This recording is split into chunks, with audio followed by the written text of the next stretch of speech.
seems ironic that while our finest young men are fighting halfway across the world, other young men and women, safe at home, openly advocate abandonment of Vietnam to communism. Perhaps they really don't know what this war is all about.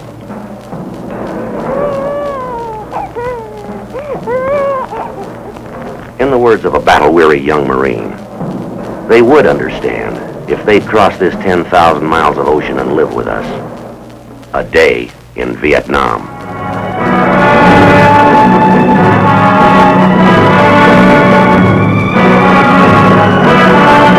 This day, this trip, is not to delineate the why of Vietnam. Rather, it is to see the what and the how of our military operations, to give you a deeper insight into this war and the way it is being fought. While the coordinated effort of all Americans in Vietnam is vital to success, it is the young men of our Navy Marine Corps team that we will see firsthand today, down there in Vietnam.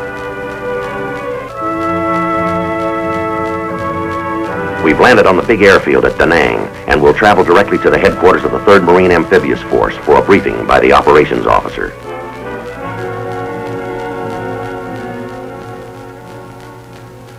Gentlemen, I will give you a brief rundown on our present status in Vietnam, together with a thumbnail sketch of the initial landings and subsequent buildup. As you can see on this map, the 17th parallel divides North Vietnam from South Vietnam. Militarily speaking, South Vietnam is divided into 4 areas. The 4th Corps area in the south, the 3rd Corps, the 2nd Corps, and in the north, the 1st Corps, or as we call it, the I Corps area. The area within this I Corps is approximately 10,000 square miles with a beach line or coastline of 167 miles. The 3rd Marine Amphibious Force is responsible for all United States military operations in the I Corps area. Located here in about the center of the I Corps area is our major operational base of Da Nang. You will recall that it was at Da Nang that the initial landings were made by the 9th Marine Expeditionary Brigade. This is now our largest operational base.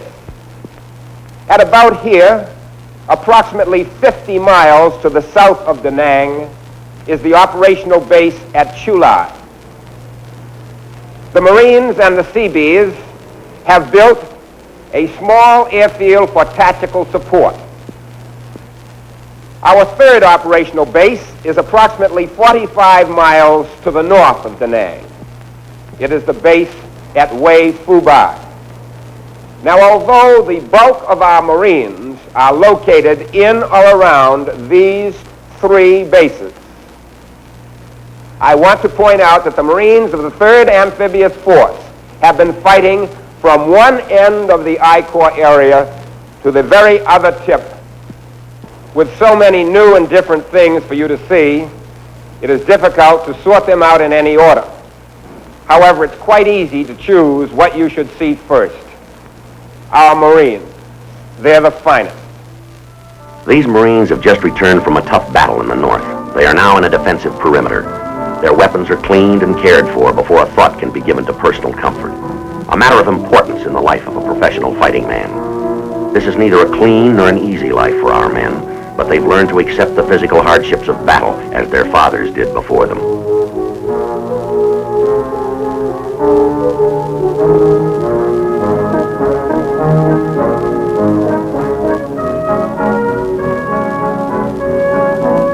In their famous hymn, Marines recount battles fought in every clime and place. Here in Vietnam, except for snow, they prove it. From the soft ooze of the rice paddies, they move on through swift-running canals and streams. Then push forward into the jungles that fringe the mountains, where elephant grass tears at the skin while vines tangle the feet and giant trees cut off the sun.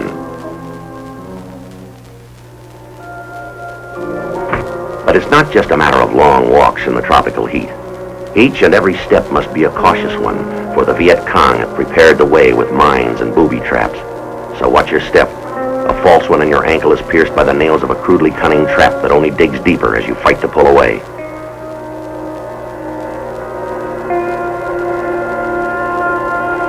A hidden shell sits waiting for the unwary foot. And you'll never know which innocent-looking piece of grass or fern covers a pit of sharpened, poison-tipped bamboo spikes. Marine engineers must constantly sweep the roads and trails in search of killer mines.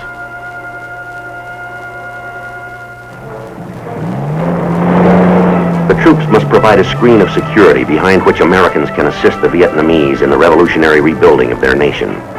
It is necessary to constantly patrol the outlying villages and countryside to deny re-entry to the Viet Cong.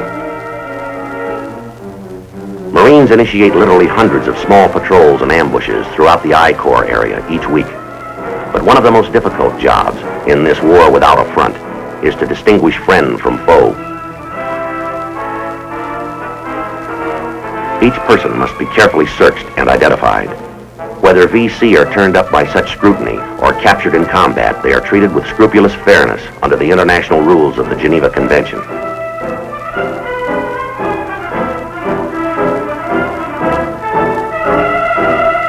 Marines have found that such treatment of an often cruel enemy frequently results in the proffering of information that reveals the whereabouts of an enemy force. In possession of such knowledge, Marines react quickly. Plans are rapidly formulated, and a striking force moves out swiftly.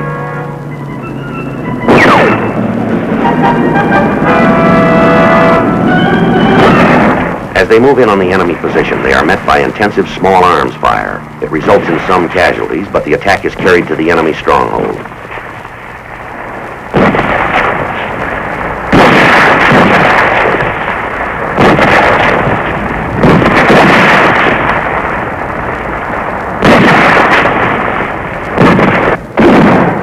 The Viet Cong are well dug in. The command decision is to call for artillery fire support to dislodge them.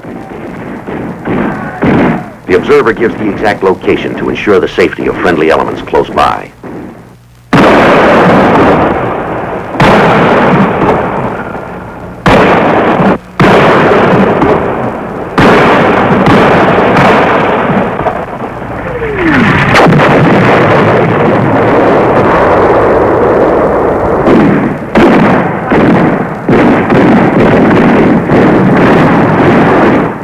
The troops can make the final assault and move in to destroy the enemy equipment and supplies.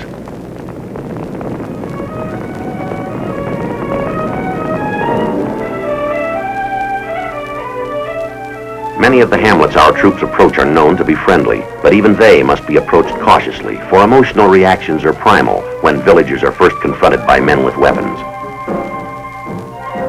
A Vietnamese farmer's entire world is a thatched hut, a small rice paddy, his wife and children.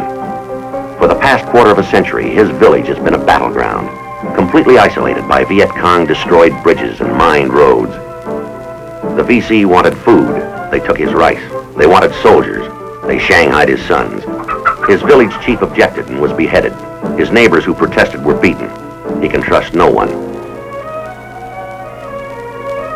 The Viet Cong told him the Marines would come to seize homes, murder children, and enslave entire families. Anyone who helped Americans, the VC said, would be tortured and killed. So, quite naturally, trust and confidence grow slowly, nurtured by little acts of mercy, by promises fulfilled. Surely the stranger who binds one's wounds does not intend to murder, and always the Marine's first question is, what can we do to help you?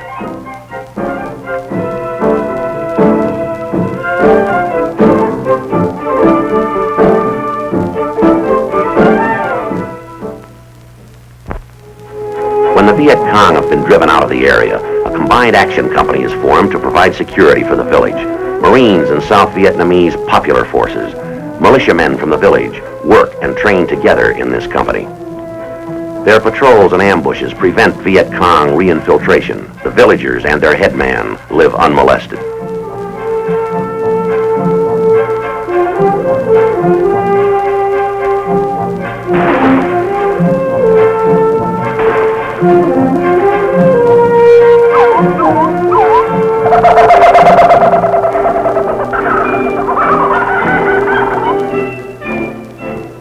With this security, fear is replaced by hope and the desire to build for the future. Marines work side by side with the village people, constructing churches, hospitals, and schools. American generosity provides the building tools, even the very bricks and mortar. Through many civic action funds, and the Marine Corps Reserve Care Program is one of them, Americans are giving unstintingly to help in this rebuilding of a nation and its people. In classrooms such as this, children, and adults too, are learning for the first time of the vast potentials of our free and democratic system. It is on this other front in the battle to win the hearts and minds of the Vietnamese people that will be determined the kind of world their children, and our children too, will come to inherit. The Navy corpsman with his bar of soap and his bag of medical gear already is well loved by the Vietnamese people, symbol of America's helping hand. But he is only one of 100,000 Navy men committed to the war in Vietnam.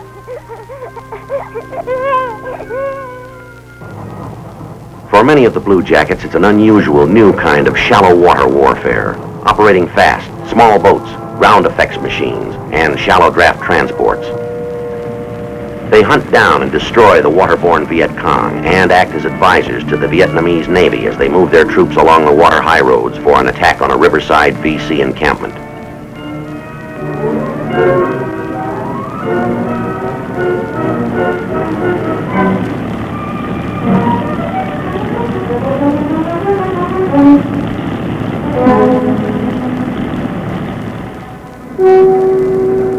Just off the coast, other men of the Navy and Coast Guard are on constant patrol to stop and search thousands of small ships and junks. Many are carrying supplies intended for the Viet Cong. This blockade is known as Operation Market Time. It involves the surveillance of 1,000 miles of coast from the 17th parallel to the Gulf of Siam. Tough duty, but it's drying up one arterial lifeline from North Vietnam.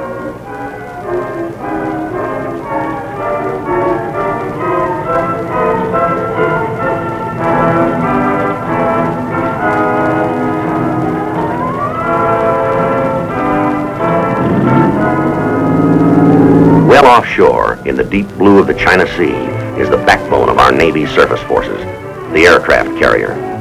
It's a floating mobile airbase complex. Over 4,000 men live and work on this seagoing city. To keep the ship in operation and its pilots in the air requires the effort of a community of freemen, engineers, clerks, doctors, mechanics, pipe fitters, radar men, cooks, and bakers.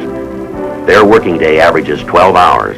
It can be 18 or even longer when air operations are underway and planes are being sent aloft at 30-second intervals.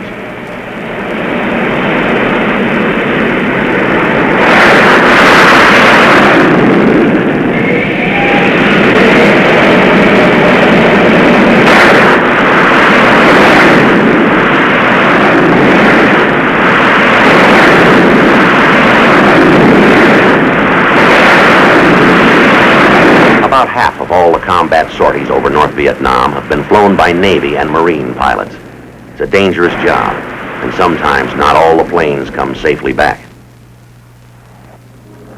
A search and rescue helicopter hurries on its way when that radioed distress call, Mayday, signals a pilot in trouble. He could be down in the open sea or deep in the jungle. Their job is to find him and bring him back. On this mission, photographed by a Navy cameraman, the pilot was forced to eject beside a rocky cliff along the forbidding coastline a few miles south of Haiphong. The helicopter cannot get close enough for a direct lift, so a swimmer hits the water.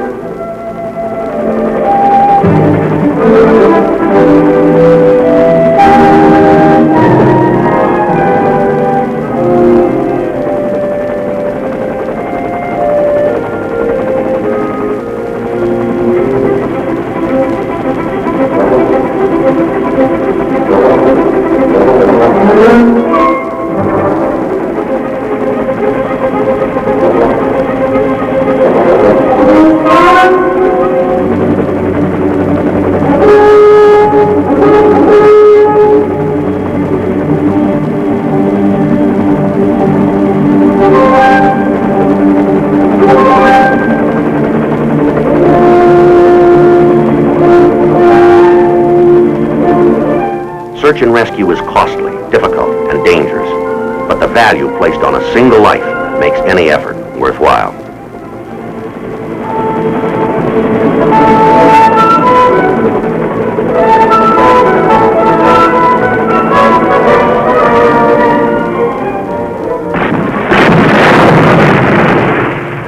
Many other ships accompany the carrier. One such is the destroyer, the tin can, workhorse of the fleet, indispensable to the Marines ashore and the Navy at sea.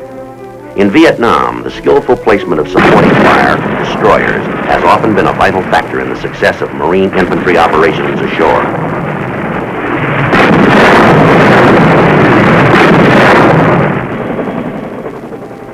Another fleet operation in the South China Sea is the Amphibious Task Force.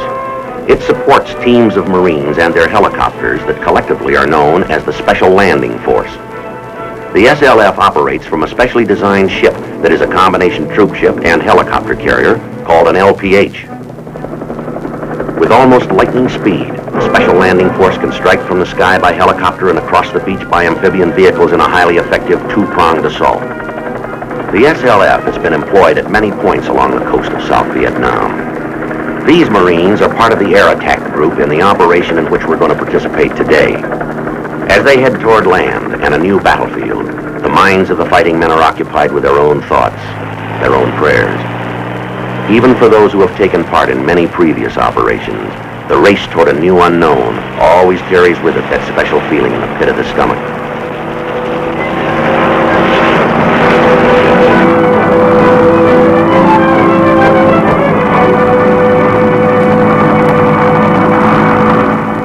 We fly above the beach assault force, for our helicopter landing zone is well inland, behind the enemy position.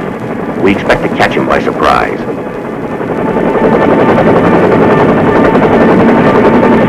The helicopter force will block him from escaping toward the west, while the beach assault group offloads swiftly, then moves inland to play the hammer against the anvil.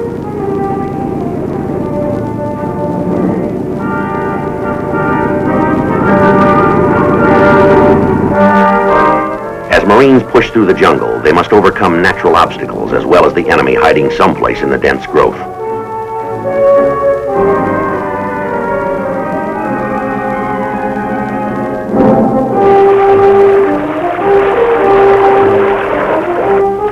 A river to cross is a welcome coolness, but its waters support a myriad of leeches that slip inside clothing to fasten on the skin.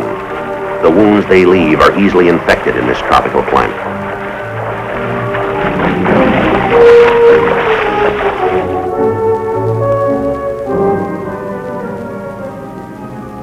In deep jungle ravines, the troopers slip down and climb back endlessly for every foot they advance.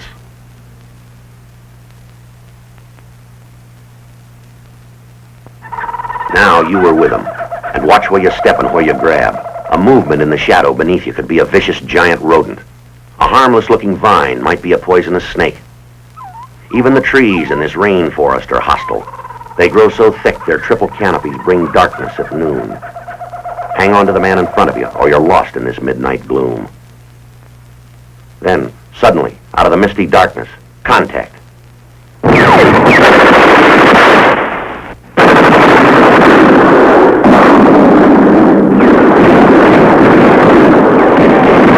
The enemy has good position and appears to be superior in numbers, so the Marines call in their equalizers, their support from the sky.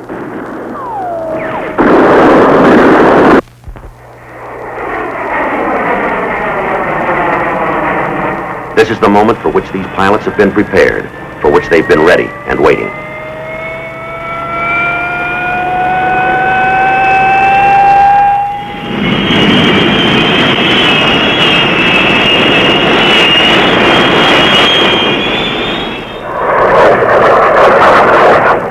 Approaching the target area, contact is made with the forward air controller. This Marine is an aviator attached to a ground unit. He gives the pilots all the information they need to provide pinpoint close air support for the ground troops, a Marine Corps specialty.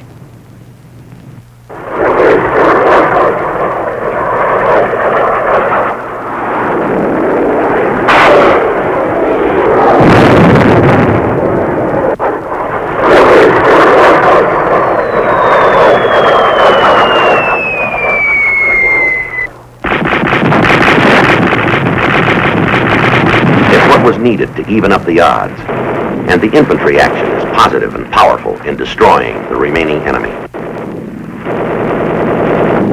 We have our casualties, But our fatalities from combat-inflicted wounds have been cut to less than 2% because of the speed with which a wounded man can be moved from the battle zone to skilled surgical help. While the Navy corpsman gives emergency aid, a medevac team is being brought in by that mechanical angel of mercy called a helicopter. Usually less than 30 minutes after being hit, a seriously wounded man is in the operating room, either at a field hospital or aboard the USS Repose, a hospital ship that has been a welcome addition to our medical facilities in the combat zone.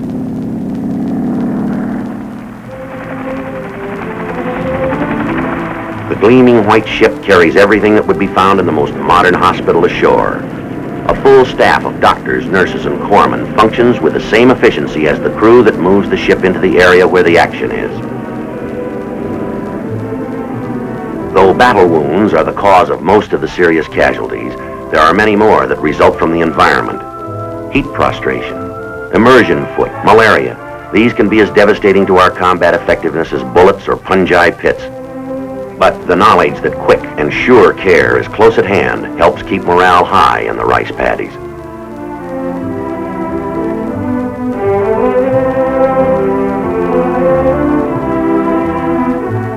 But the Red Cross, which symbolizes our medical units, is not the only cross in Vietnam. Wherever the Marines and sailors go, the chaplain also goes.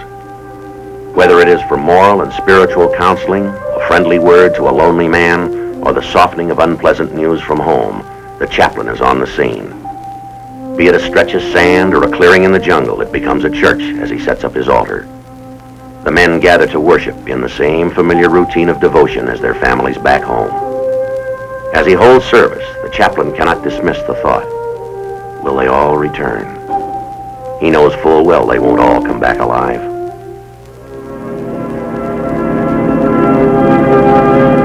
Prayers are said, a letter is written home to the family, yet so little can be done for this one who was given so much. There will be no more tales of his exciting adventure in a far-off land. No more plans for his education, his family, his home. He may have been a lad, not quite a man in years, but he gave us a man's greatest treasure, his life, and he gave it not unknowingly. These men prove every day they understand the why of Vietnam. Listen to a few letters written home by these young men, some of whom have since been killed.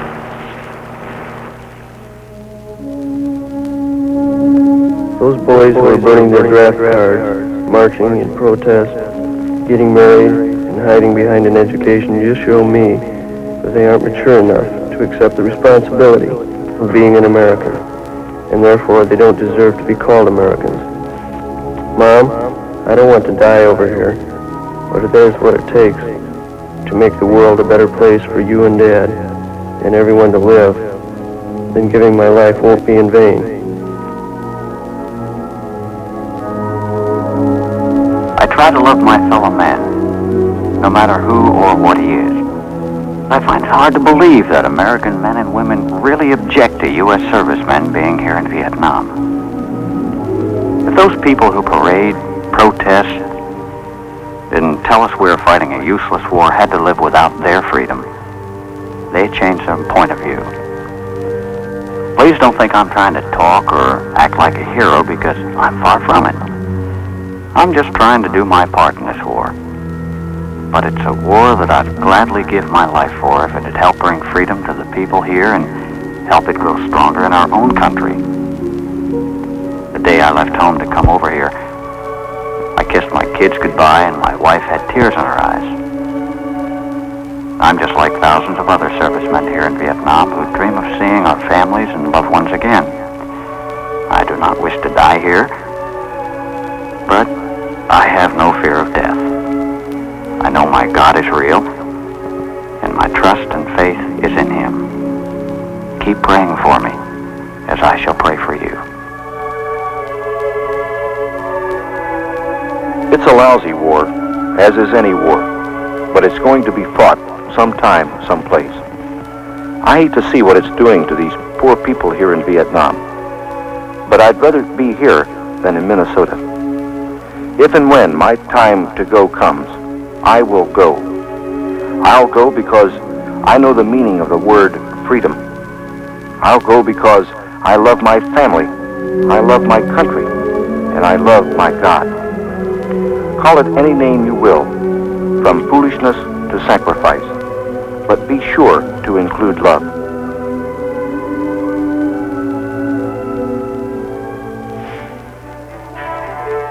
This is the end of our day in Vietnam. A glimpse of the war as it is being waged all day, every day, by these young men who are growing up in a hurry. 18, 19, 20 years old. They were boys when they got here. They've become men overnight. The suffering, hardships, and sorrow they bear, not only their own, but what they see in others around them, has helped to make them compassionate, tolerant, and mature. The young men who comprise the vast bulk of our Navy and our Marine Corps, who are seldom seen on television, who are rarely interviewed by the press, these men are, as they have always been, the truly strong men of our nation. Only a couple of years ago, these young men would have been embarrassed to tell what patriotism meant to them, how much they loved their homes, their God, their country. Now they daily risk their lives for their beliefs. This vast cross-section of America, it's young, tired, gallant fighting men. This is not only the face of America, this is the heart of America. They will return, most of them, but that valiant heart will keep beating only if it is nourished and sustained by the rest of America. And these, then, are the true heroes of the war, the young men of your Navy and your Marine Corps. Whatever they are, and ultimately, whatever our country is, we owe to them and their brothers in the other services, past, present, and future.